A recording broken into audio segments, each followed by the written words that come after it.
Hi, this is a virtual problem-solving session pertaining to rolling contact bearings. We'll just be doing a few example problems that are really similar to your homework problems. So this first one, we have an angular contact inner ring rotating O2 series ball bearing required for an application in which the life requirement is 25,000 hours at 600 RPM. The desired radial load is 700 pounds, using application factor appropriate for machinery with light impact. The reliability goal is 90%.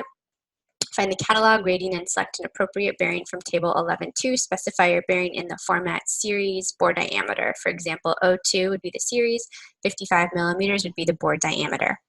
So I'll just show you how this is entered in my analysis tool. So the application factor, so machinery with light impact, the load factor is 1.2 to 1.5. I would just split the difference, so 1.35, 700 pounds is our load desired, 25,000 hours, 600 RPM, reliability 90%, rated life a million revolutions, and I know it's a million revolutions because table 11.2 is only shown for bearings with that rating life. 3, because it's a ball bearing, so in pounds, our C10 is 9,250 pound force. Make sure your tool is calibrated. And our C10 is 41.15. So then we just zip down and look at the angular contact. And we choose something that's a little bit bigger than the C10 that we need. So an O2 55 with the C10 46.2 kilonewtons would be sufficient. Problem 2 is just an add-on for the same bearing type above. If your reliability goal is 99%, what would be the new catalog, rating, and appropriate bearing to use? One little change, that's it, 0.99 is our reliability. Bumps up our C10 to 67.34 kilonewtons. Go back to the chart. Angular contact. So here we go, an O2 70 millimeter angular contact ball bearing would be appropriate. For your homework submission, you will rate your actual C10 that your analysis tool spit out, and that's so we can help you, just make sure it's calibrated for the exam. And then based on your C10 that you get, how you chose a bearing. So you'll get points for the correct C10 from your analysis tool, and then points for knowing how to use that C10 to choose a bearing. Okay, problem 3, I didn't change the numbers, but I'm just going to give you some pointers on how to approach this problem. So countershaft shown, there are two forces, FA and FB, and essentially you have to figure out the reaction forces at the bearings in order to select bearings. Okay, so here are two free body diagrams that you would need to progress through the problem. I have one in the XY plane and one in the XZ plane. The bearing reaction forces are shown in red. And remember that right now we are just assuming the direction for those bearing forces. We have to do equations of equilibrium to figure out the actual directions. Looking back at the figure for problem 3, it does look like WT for gear A is acting in the positive y direction just based on the given coordinate system. And then if you look, you got to kind of like turn the paper and visualize, but you can also see that the transmitted load WT at gear B is also acting in the positive direction, but this time the positive Z direction. So they're acting in orthogonal planes based on the way the FA and FB are shown.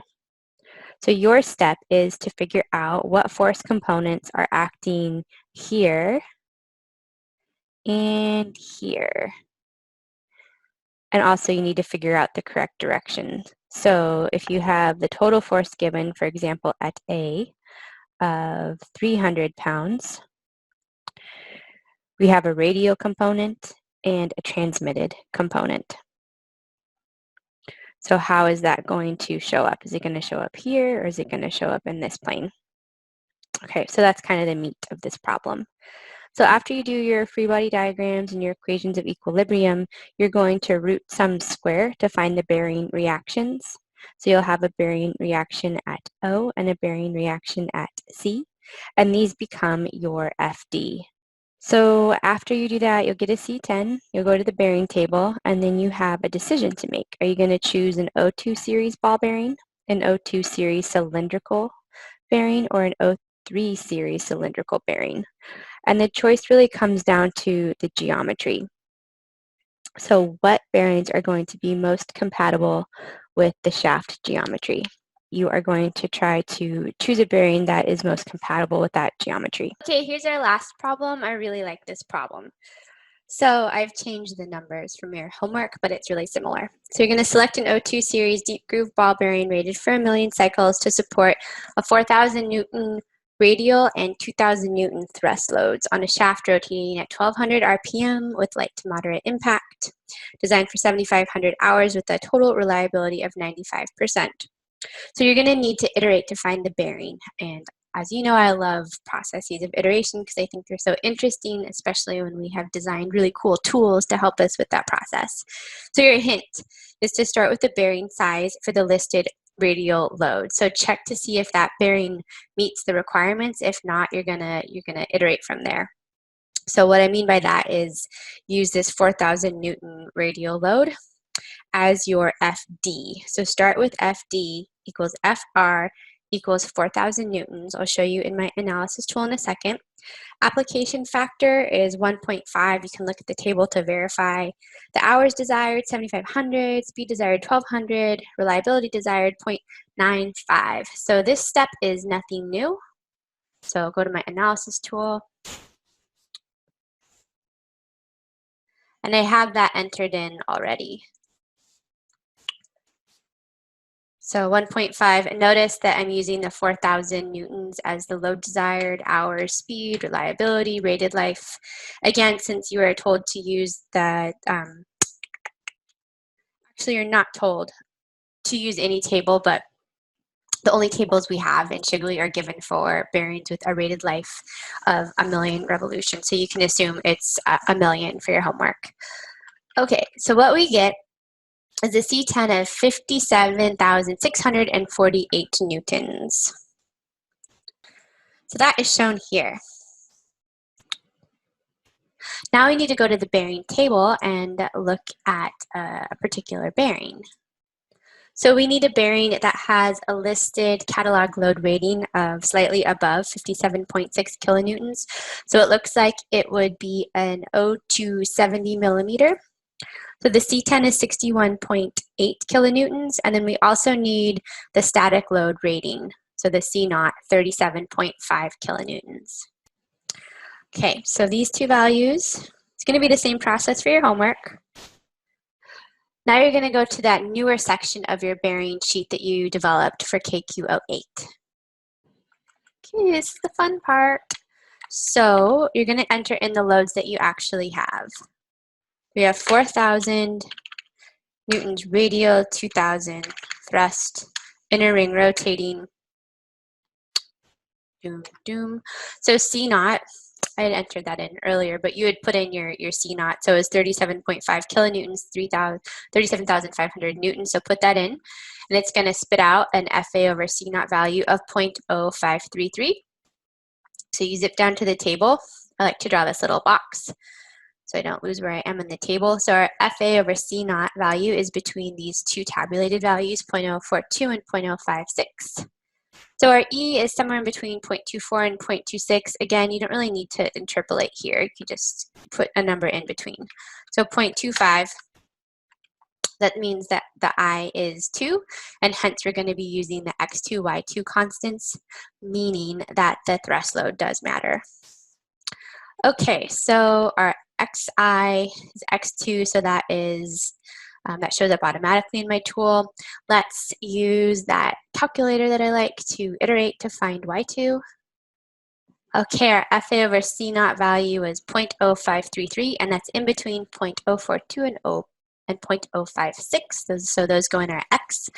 And then the Y2 tabulated value 1.85 corresponds to 0.042 and 1.71 corresponds to 0.056.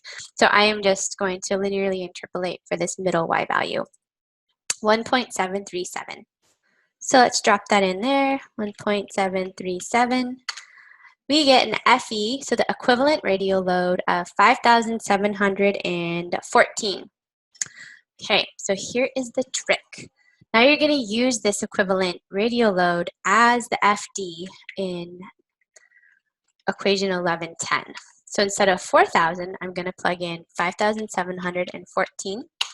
So we're in newtons there. Everything else stays the same. Our C10 is 82,350. So let's write that down.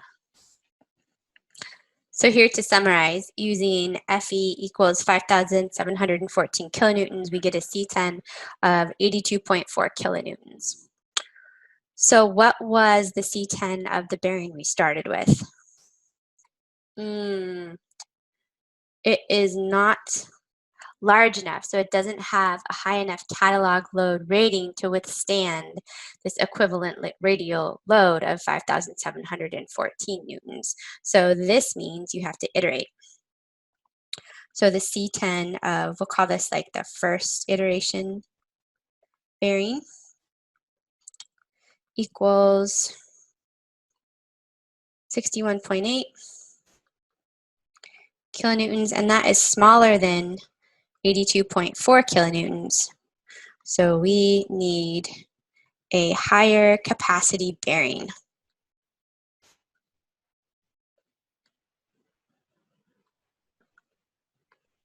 So then what would you do? You would go back to the table.